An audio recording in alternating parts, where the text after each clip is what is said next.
All right, man. Welcome to the Filtered Life Podcast. Today, we got an amazing guest. Some guy that's real important to me, man, in a way. I promise you I wouldn't be here if this guy didn't exist, man.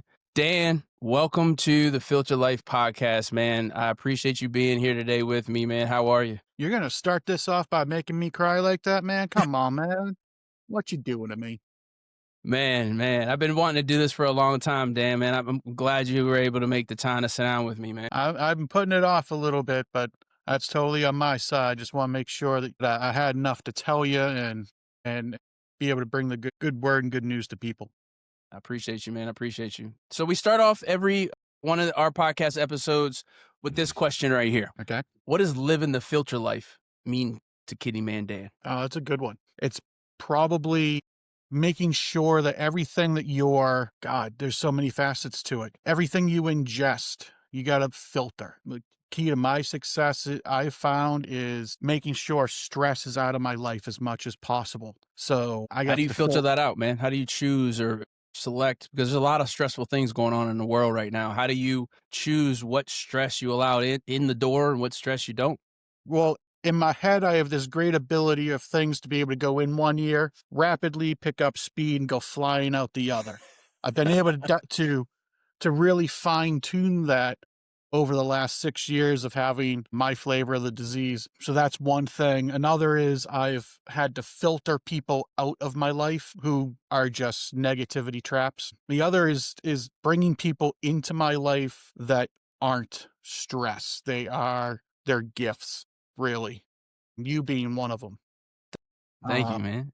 Provide value. Somebody that I can totally understand that and relate to that, man. Sometimes, especially when you're going through stressful events and you're trying to mitigate your stress, it could be the people in your life that are in your circle that may be the thing that needs to change in both ways, right? And people that you can walk away from, and then there's people you can walk up to, Right. and part of Filter Life is being able to know when to do that and who to do that with. So that's awesome, man. I appreciate you sharing that with me. Now, you have been diagnosed with a rare kidney disease. Yes. Called FSGS. Now, always got problems pronouncing it, but what I want you to do is tell me a little bit about your FSGS journey, when you first heard these crazy words that hardly anybody can pronounce. All right. So FSGS stands for focal segmental glomerulosclerosis. That's a mouthful. That's why we call it FSGS. That's why we call it FSGS. Tracking. Yeah, exactly. So my story is pretty common for most people. When I was at work, I always did physical jobs. I was always one of the strongest people there. When I started hitting like 35, 38, I noticed my strength was leaving pretty quickly. Looking back at it, it was definitely faster than aging normally should have done, but I didn't think of it as anything other than that, which was stupid on my part. So like most guys, never went to the doctor, never did anything, never went for any checks. In 17, my brother passed away at the age of 45. Freaked out my wife. And I'm sorry to hear that, brother. I'm sorry to hear that. Yeah, man. that freaked out my wife. And literally, like when we're on our way to burying him, she's on the phone with 3 doctors setting up appointments for me. So when we got back into the state I'm living in, I had appointments like the following day. And no, that's not a joke. My mother was laughing in the front seat. Oh yeah, see, he goes, and now you got to go to the doctor. Wow. And that must have been difficult for you to process, man. I mean, your brother just passed away. Yeah, but that's when I knew that I had definitely chosen the right wife at the same time. Because even though that's going on, her main focus is me and everything that I needed, That's powerful, man. So I thank her for that. But it still took from then till 2019, 2 more years to find out what it was going on with me. And that didn't happen until Super Bowl Sunday, really in 2019, when my Patriots are getting ready to take the field. I got all my food is ready in front of me, and I'm curled up in the fetal position in pain, just with spasms and everything, and have to go to the hospital. And that's where I finally got diagnosed with FSGS. Now tell me, Dan, you're at home watching the game, right? Now, regardless of whether or not didn't even get to that. We're still in the beginning of everything. We're didn't 2 even hours get there. before. 2 hours before kickoff. So And I'm already, what happened to your body that made you have to go to the emergency room? So the viewers understand kind of yeah. some of these signs to look for. I went from being about 200 pounds to 290 pounds, just swollen absolutely everywhere in the course of about 4 weeks. That's what Wow. happened. Oh, At the same time, I had already been to the hospital trying to find out why that was going on. They gave me diuretics. What I didn't know is, although I had all this excess fluid on me, my regular circulatory system was completely dehydrated. And that's what was causing all my cramps and spasms and everything else that was going on. that's What drove me to the hospital was really feeling like I was circling the drain, and just the fear of what is going on with me. That's what ended up getting me to go. I had not heard of FSGS. I was told I might possibly have some sort of kidney issue the weekend, 2 weeks beforehand, but that's all we knew at that time. So you get to the ER. Yep. And how did you just show up and they tell you that you got FSGS? Like how did that work? Like what was the process between you showing up at the ER and them turning around saying, "Hey, KidneyManDan, you got this weird, unpronounceable FSGS." No, it actually took 2 weeks for me to find out what was going on. That they needed to get fluid off me. I was almost immediately brought right into the back after I told one of the nurses out front. I just felt like I was circling the drain. So they just brought me right into the back, left my wife out in the waiting room, still filling out all the forms to find out what was Got going admitted on. pretty quickly. That's good. Okay. It was So instant. blood pressure was high at the time. Now you say you gained a whole lot Blood of weight pressure, and this was over 4 weeks, blood but what pressure at the specifically that day made you go, "I got to go to the hospital right now. I got to get in uh, the car." knowing the Patriots were on the field for the Super Bowl and I was in the fetal position and I couldn't focus on anything. I had a plate of ribs in front of me and the last thing I wanted to do was eat them. That's where That's you what knew something was wrong. that that's when we knew it was off. From that moment. I love that. Yeah, I love that. I couldn't eat the ribs. The Patriots were about to play in the Super Bowl, and I was in the fetal position. Those three right there is what we call the trifecta. And if those ever absolutely. happen again, we got to all go to the emergency room. I got it. Okay. Cool. Yeah. It Cool. was just the culmination of everything else that was going on at the same time, though. I bet. It was just a doom and gloom feel that I had at the Okay. So time. they take you into the back, and you Yep. are I now. got It, I got admitted. We got a lot of the water weight off me with diuretics while I was in there. 5 days later, they brought me downstairs to get a biopsy of my kidney. okay. And I had already had a biopsy 3 weeks beforehand, but we couldn't get the results from that one because the way that they did the biopsy, sometimes when they're going in, they're getting the little cuts that they do. They're not conclusive enough to give you a definitive diagnosis because mine came back Okay. as being 3 possible diseases. Okay. My second time we what were went those through, diseases that were possible? Do you know? Do you remember? yeah, they said half my kidney. Some of the slides or pieces that they took showed that it was minimal change disease. Some Okay. was tip variant of FSGS, and some were collapsing variant of FSGS. And then there was another one that was absolutely clear of everything. So Gotcha. they couldn't put their finger definitely on what was going on, but we knew there was something major with the kidney. They just hadn't told me because they wouldn't even release it to my doctor. So my doctor went through, ordered me a second set, and that second one came back FSGS on every single sliver that they took. Gotcha. Gotcha. That makes sense. Now, you talked about storing a lot of water. Yes. And one of the first treatment things that you had to go through was the dewatering process. You basically had to go through oral medication dialysis. What what caused that? Why did you swell up with water? What did you find out that you just kind of completely, is that common with people with kidney disease, or just like why did you It swell is. up with all this water? When you have my type of kidney disease, one of the biggest things is in your nephrons inside your kidneys, you develop slits through the filtering membranes. And the slits are large enough, the parts of your blood that are supposed to stay in your blood are actually filtered through. The biggest, most important one of those is the protein called albumin. Mm. And what that basically acts as is, if I have it around here, I do. Because I do things like this, I have little props. Albumin is kind of like a sponge for your kitchen. It goes around, you can use it to pick up spills on your counter and stuff. That's exactly what albumin does in your body. It floats around, it picks up excess moisture from your limbs, pulls it back to your kidney where it gets wrung out, goes through the filtering process, and it ends up coming out to the toilet. Got Gotcha. Okay, so it's a catalyst. So albumin is a protein catalyst that Right, goes around and grabs the water in your cells and brings them basically to your kidneys, so that way that water can be filtered from its toxins and all that good stuff, right? right. And The problem that's the in a cellular level, right? Like this is not like Yeah, you have a water vein and then a blood vein. We're taking the water off of the blood, right? correct. It's coming all out of the blood system. So with my disease, the problem is those slits I was talking about a minute ago are large enough that this is supposed to stay in the blood, but it Hmm. doesn't. It fits through the slits and comes out in your pee. Your So then body you can don't have only any sponges. Yeah, you lose all your sponges. So your body makes about 10 grams of that a day. I was spilling about 28 grams of that a day when we did a 24-hour Wow. test. So my body was making lots of it, but it was still spilling far more than what it was making. So Gotcha. that was my biggest problem. Now, it's important to let the viewers know a little thing about albumin. Albumin is not something you can go to CVS and get. It's not No. even something that your doctor can write you a prescription. It's none of those things. Albumin is a protein that comes from spun blood.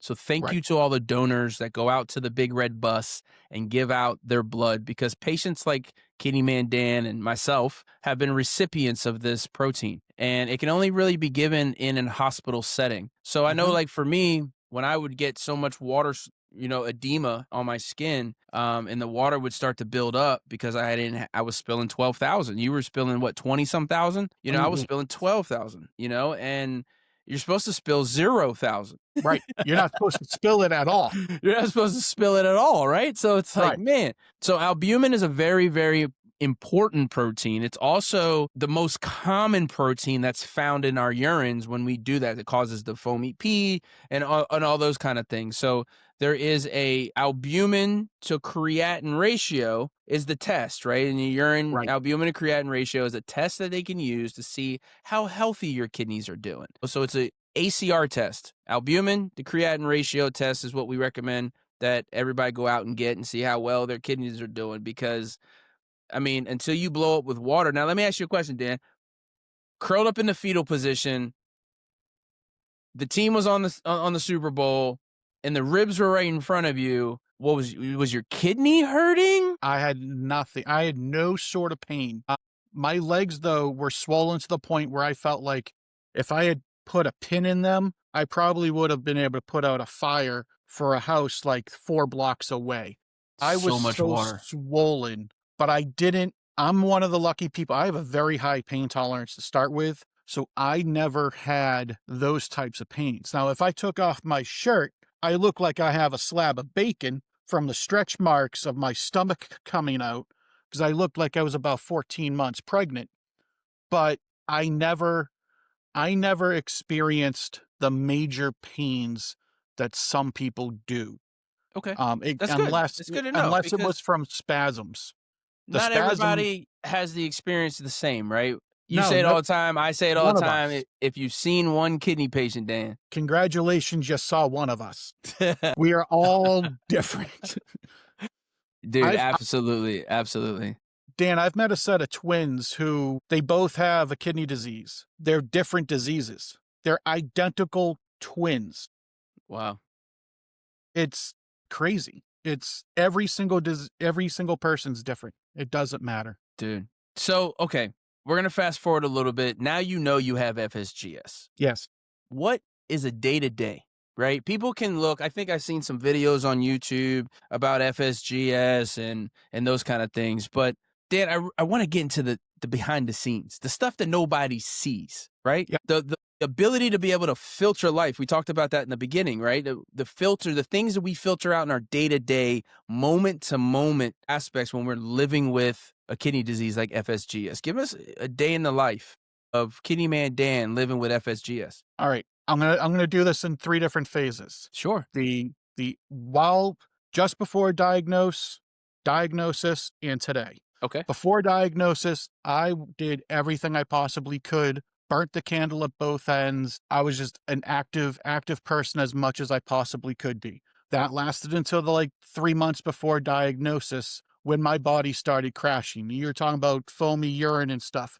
God, I wish I knew that that was a sign of something, because I looked like I was a beer poured over in England.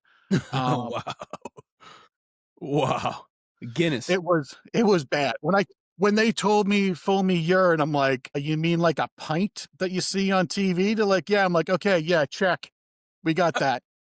So that's how I was beforehand. Once I got diagnosed, that first time in the hospital was 28 days. I literally went in on February Jesus. 3rd. I came out on March 2nd. I spent the entire month of February in the hospital just to go back a month later and spend an additional 3 weeks. When I got home from those 2 stays, my activity level, because my lab work was so bad, my blood work looked so bad. I had nothing that was in. As you get your lab results, there was nothing in the green. I was in either red or yellow. There was nothing. I could walk 250 feet from my bed to the mailbox, back to my bedroom, and fall asleep without any sort of trying. It took me about 6 months of following what the doctors said, eating as healthy and cleanly as I could and everything, to get stamina back to be able to Mm. walk a quarter of a mile. And So it was I important have for you to just change your diet a little bit so that you can get a little bit more energy. Your body can use the fuel, the food you're giving it as fuel. right. But the only real dietary changes I did was when I was working, I would stop off at McDonald's like maybe twice a week, right? So that's really Just cut out some of the stuff, right? honestly, that's all I did is I just cut out some of the stuff I know I didn't need, but I liked. And now Mhm. I just don't consume that stuff every single day or every single week. I'll have it every 2 weeks, every 3 weeks. I've limited myself to fast food once a month now. A bag of chips, I might do that twice a month. Um, So you changed your diet. It gave you a little bit more energy to be able to walk around the house. it What gave else is well, it like to what it live with really this did thing, man? what it really did was it gave my body time to recuperate. And I gave my Okay. body time to rest and come back to a new normal, find where that new normal was, and then I've just slowly kept creeping that normal back up to where I was. Okay. So today, my main thing is I've learned how to cheat energy back from daily tasks by looking at what it is has to get done and figuring out the most easiest way to get that thing done so that I don't run out of energy. Because that's still my biggest thing is endurance. Don't have anywhere near the endurance I used to. I don't Mm. have stamina that I used to. But I still can do about 75-80% of what it is I used to in a different way than what I used to be able to do it all the time. Just cheating a little bit of energy back from everything. So now if you saw me going down the street, unless I have like a case of like gout that's kicking in, you'd have no idea that I am anywhere remotely close to sick. But if I showed you my blood work, you would say, "How are you standing?" You know? But what's at home? I mean, you take medication to stay alive. Let's talk a little bit about so you were diagnosed with FSGS. What was your filtration rate then? What percentage was your kidneys working when you were diagnosed? When I was diagnosed, my kidneys were at GFR of 12. 12. I Okay. was Did I you was ever receive told dialysis? no, I was told if I slipped down we got myself ready for it. They Okay. said if I slipped down to 10, that they were just going to force it on me. And Okay.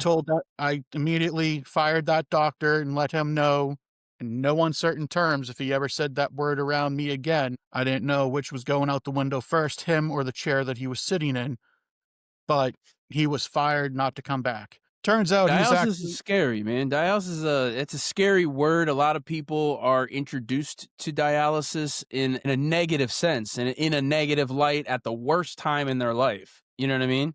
And that's the thing. The only thing I ever knew about dialysis was that is the end of the road. And I took it immediately as an affront to the fact that, oh, you don't think I'm going to get better. And that was my own personal thing. I was lucky enough to not need the dialysis. So we were able to go through with different treatments that are all off label because even right now, there's no treatment for FSGS, no prescription medication directly Hmm. for it. Hopefully that's changing in a couple of weeks, I but think as so. of right now, there isn't. So I've been on stuff for cancer. I've been on cancer medications. I've been on medications for anti-rejection drugs for Probably your people who have heart. already had kidney replacements, kidney transplants. I've been on all the blood pressure meds, all the cholesterol meds. I've been on Now, a how plethora of things. let's talk about that for a minute, because that's really where a lot of my struggle lived. A lot of my struggle lived in the side effects of eating all this medication every day. I was on 42 pills a day at one point. Jesus, what does that do to your gut? I mean, just It think about doesn't let 42. Wouldn't take 42 grapes, 42 carrot. I wouldn't take 42 anything. that was the Like, that was the craziest thing that I had to get my doctors to understand. yeah, I walk around at about 265 pounds right now. My normal caloric intake a day is about 1,000 to 1,400 calories. That's it. And that was even before I was diagnosed, when I was putting on water weight, not knowing why. not knowing why. Which could be misrepresented as excess fat. It could be all different types of things, right? They don't even think it's water, because it Right. doesn't look like water. It looks like fat, and it It looks feels like, heavy as oh, get out. I remember, man. I went from 215 to 300 pounds, man, almost overnight. yeah, I mean, I didn't even have a 4-day grace period. It was just I woke up and I looked like the Nutty Professor, my dude. Like yeah. I it always was. tell everyone I was a mixture of the Stay Puft Marshmallow Man, and my face looked like the guy from Goonies. Now, let me ask you this question, Dan. You were able to, so you had an EGFR of really low, like 12. What's your 12. EGFR today? What's your kidney? How's your As kidneys of, working today? as of Friday, I'm at 72. 72. So Yes, you were diagnosed with FSGS, which tells us that you have permanent scarring all the way through the podocyte levels of the kidney. correct. And through various random treatments, you were able to find a little bit of success maybe in each one of those. A My little bit. my doctor said if I could get when I was diagnosed, if I could get my GFR up to 35, they said that I should consider myself in remission. Okay. It took me 2 years to get to that point, to up to a 35 from the 12. So this And wasn't from quick. This wasn't like eat a couple pills, no, no, no, 42 pills, and then my EGFR next week, I'm checking it with my doctor and I'm back to normal. no, I had the classic hockey stick kinda Yeah. setup. As soon as I got to 35, I was looking for any information I could find. The treatment plan that I'm on is kind of a hybrid Yeah. of Customized. all the different diseases. Yeah, we all Yeah. are. We all are. When We you all got a when little you first cocktail. when you first diagnosed, I think I remember telling you that, listen, the first couple of months, they're gonna throw so much medication for you. It's literally they're throwing everything that they can against the wall to see what's gonna stick for you. You need to For you. find your cocktail. Because your 42 Medication pills are for. different than my 35 pills probably, and there we might have some overlapping Right. medications for common things for blood pressure control and those kind of things, but your liver goes into overdrive when your kidneys stop working and they don't work as well. We put more of a demand on our kidney or on our liver. We put more of a demand on our heart. If you got Yep. kidney disease, you got heart disease, man. And it's just like these things start to snowball. The blood pressure goes out of whack, the cholesterol goes through the roof because the liver's working in overdrive. So, I mean, there's My reasons why we got to take all those different kind of medications to kind of balance, but sometimes certain blood pressure medications may not work for you, right? So and I that's know, like for me, I had to go through like 4 different types of medication regimens. And when we talk exactly. about a regimen, it's like, here, take this medication at this dosage for 6 weeks and then change the dosage for another 6 weeks. This isn't like a prednisone pill you took at home and it was like a 5-day Oh, Z-Pack. don't even say that word. The P word, yes, the P word. Anyway, so what I want to highlight here is that you didn't go into emergency dialysis at that No, time, like a lot of people do at an EGFR of 12. You were able and willing to step outside the box once you found out what possible off-label treatments other people have tried around the world.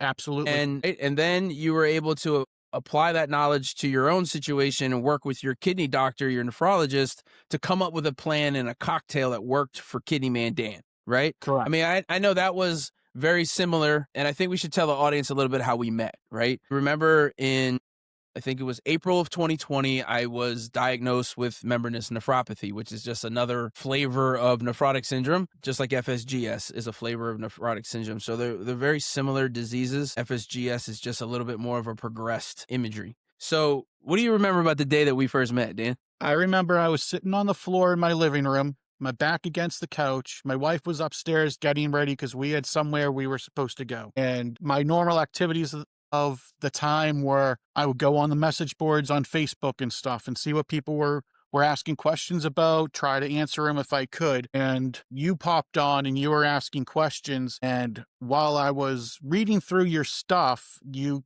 hit a couple of notes with me that made me think, okay, there was something that drew me to your messages and your responses. So I went to stalker mode, looked up your profile and saw your son's football team and knew son of a gun. He's like maybe 20 miles from me. So he's here. He's someone local.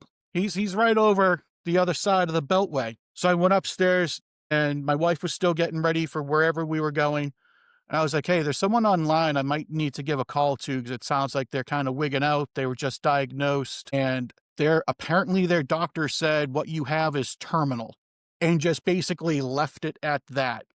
And she's like, all right, well, I'll be ready in about half an hour. I'm like, well, slow down. Okay. This might be longer. And I came back downstairs. I think I sent you a text a Facebook instant message. Yeah. And I was just like, hey, I'm not crazy. I saw you on whatever board it was on.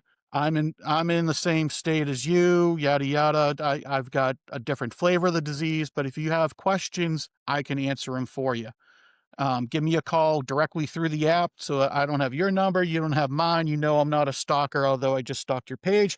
But anyway, and like 2 minutes later, the phone rang and it was you giving me a call. I'm like, boss, first and foremost, don't worry. Everything's going to be fine. You just got diagnosed with something. The first thing I want you to do is close the tab to Google because the only thing you're going to find is horrible, horrible news. And I completely remember saying that because that's the first thing I told to everyone. And I said, the second thing we need to do is we need to unfreak out your wife because I'm sure she's worried for you right now, just like mine was. And she ended up being in the room with you, I think, at the time. And just all your questions, I sent you to a site for NephCure, which was a group that I do a lot of work with and you do a lot of work with, that they are the largest helpers of people with nephrotic syndrome in rare kidney spaces. So I gave you their site, got you in contact with at least one of the people there, answered a bunch of your questions. I totally had the feeling that, like, at the time, I thought you were like on the roof of the hospital, your toes were curled over the edge. And I'm like, I got to talk you off this ledge. 100%, bro. A million percent.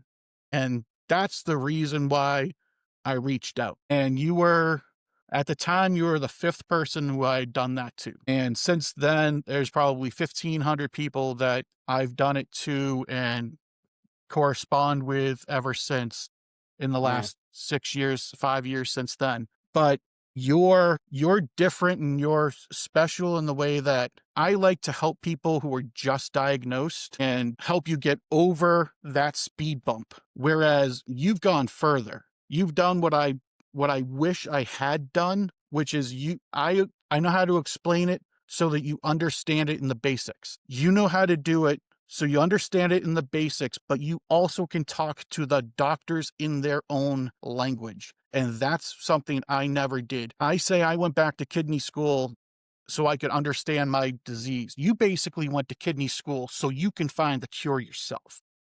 I did. And that's like a testament. I tried. That's like a testament to the person you are and the organization that EKF is. You are not just here just for us a little bit. You're here to help all the patients through every stage of the disease that they're going through, so we can get the best help that each and every single one of us needs. And I thank you for that, boss. Thank you, man. It's powerful, man. Like when we started, man, I wouldn't be here if it wasn't for you for those exact reasons, man. For the simple fact that you were on social media searching around, trying to find people with kidney disease so you could just tell them hope, just to give them some kind of hope, because your light at the end of the tunnel was closing pretty fast. And you had been through a lot of different medications, some that worked, some that didn't, some that had really bad side effects. And you're like, hey, man, if I could tell you to skip this part, Yeah.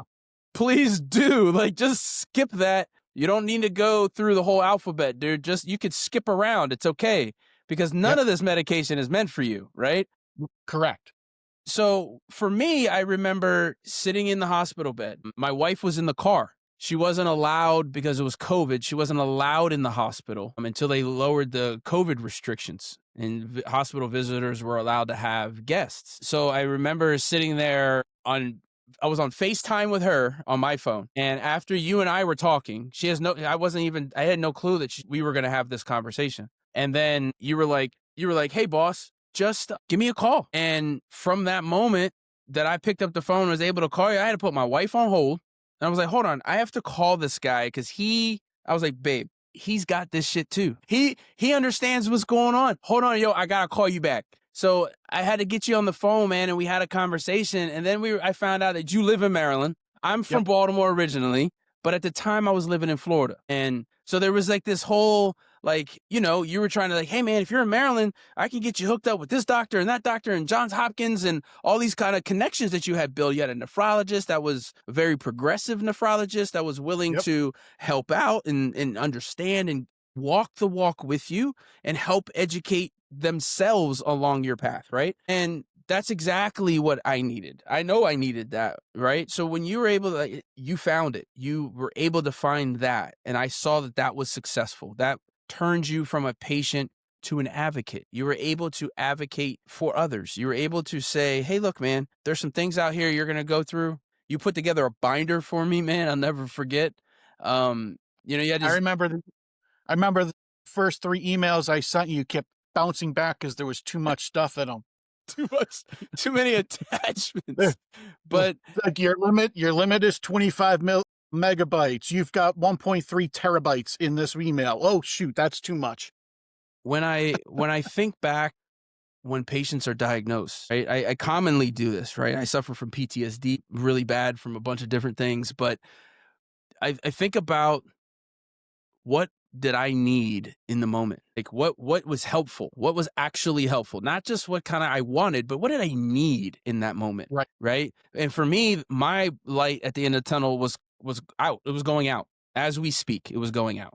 The doctors were telling me, figure it out on your own, dude. We don't know. We're the VA, dude. We don't know anything about this, and we don't really know what to do. And, I don't know. People with this much stuff going on, when you got pulmonary embolisms and all this all this stuff that's going on, right? All the different symptoms and signs that I was experiencing, they just kind of threw their hands up and was like, sorry, man. I mean, you could just say goodbye to your family and pick out your gravesite over there at Arlington if you want, but we don't know what to do with you, And it was that point for me that was pivotal. And it was a point where I had always been taught, right? There was no quit. I don't give a shit what's happening. I don't care. Yep. I don't care what environment I'm going through. I don't care what war I'm fighting in. I don't care what situation it's going to be. There's no quit here. And this applied at that moment as well. And you were the one that kind of helped remind that and bring that back to my head. That's what I needed at that moment. I needed somebody to say, overcome. I needed somebody to say, hey, man, it's going to be all right. And I got your back. I needed community. I needed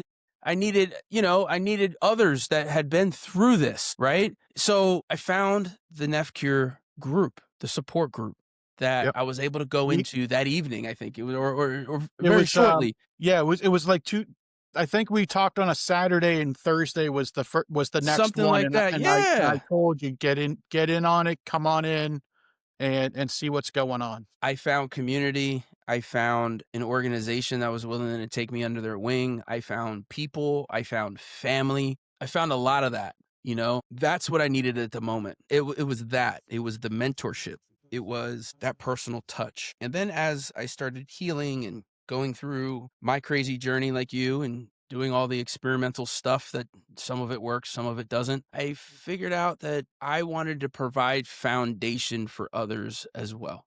I wanted to provide I wanted to be that bridge when people are looking for light. When their light is about to go out, I wanted to create an organization that helped put that light back into their soul, if that makes sense. And I thank you Absolutely. for being a part of it. You've been a part of it from since day one. You're a huge, huge supporter of the Enlisted Kidney Foundation, our Filter Life initiatives, and everything, man. You've come to DC with us and we've advocated side by side, man. I couldn't thank you more for all the In D things that you do.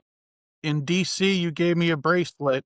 This is the same one as in DC. It hasn't come off my wrist since. I love that. I love that. Yeah, I got them everywhere, man. We give these things everywhere all the time. So let me segue to this real quick, right? We talked about the Enlisted Kidney Foundation. I talked about why I started it. We talked about how you and I met and how we figured out what we needed at that moment, right? How did you find our organization helpful? Maybe not as a patient, but maybe as an advocate. What things did the Enlisted Kidney Foundation since our inception were been helpful to you?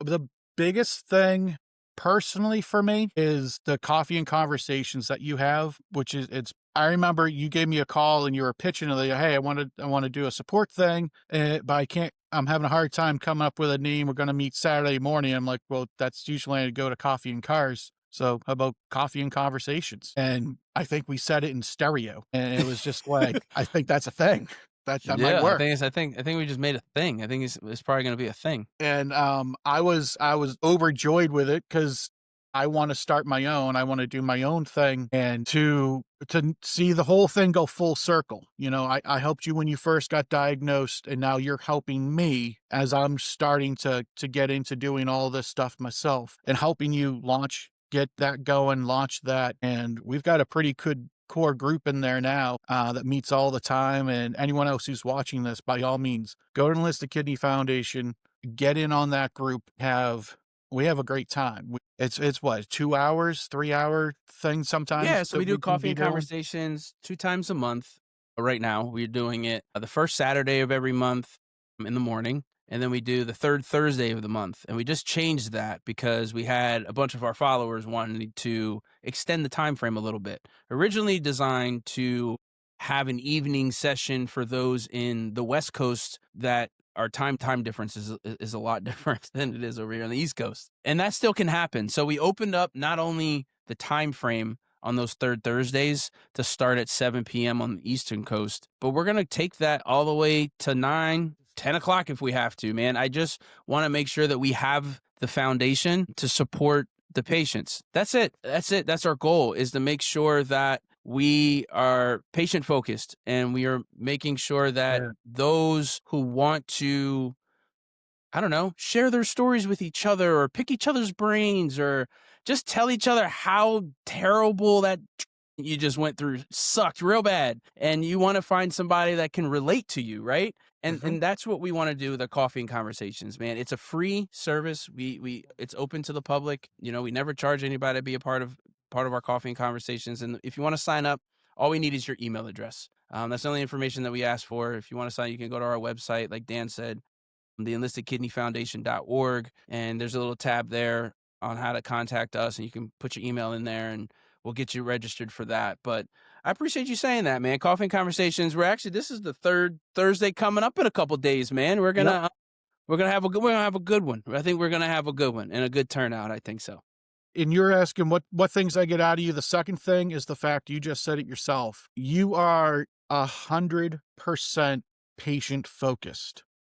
And of all the kidney groups that I've seen, you're the only one that I can say that, if not 100%, 99.998% of everything you do has always been patient focused. You know, it's no one else comes within like 40%.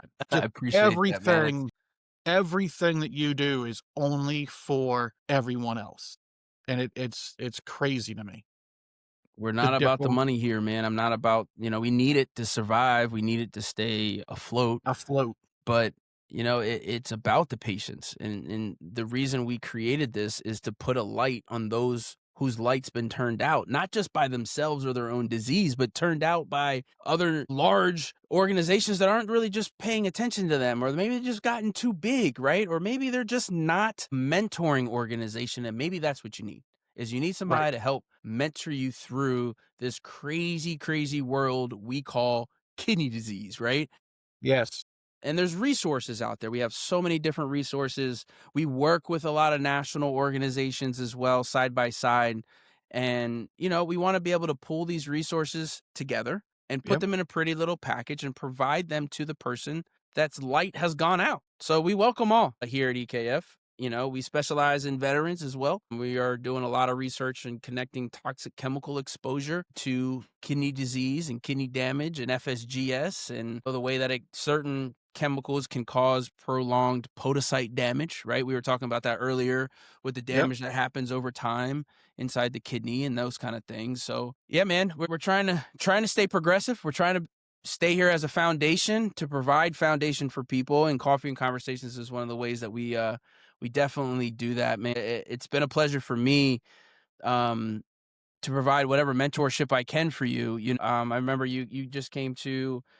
We went to a patient summit together, and we were able to Yep. stand on stage together, and able to take the KidneyManDan, right? And put that in front of some other really good organizations that you're now a part of, and being Yep. able to provide feedback on, being able to be part of the next step in change, which I think we're about to see here, probably from the pharmaceutical world here soon. Yeah. Hopefully in about 3-4 weeks, there will be some big news for at least the FSGS side of everything. Our first treatment, hopefully, is coming our way. But So yeah, if I got to thank you someone for everything you've done for me for the past 2 years, just helping me get my word out, get the voice of the patient out. Because of you, I've now been on advisory boards for 7, 8 different pharmaceutical companies, trying to come up with stuff, helping them with everything from their websites they're building to help patients, to how to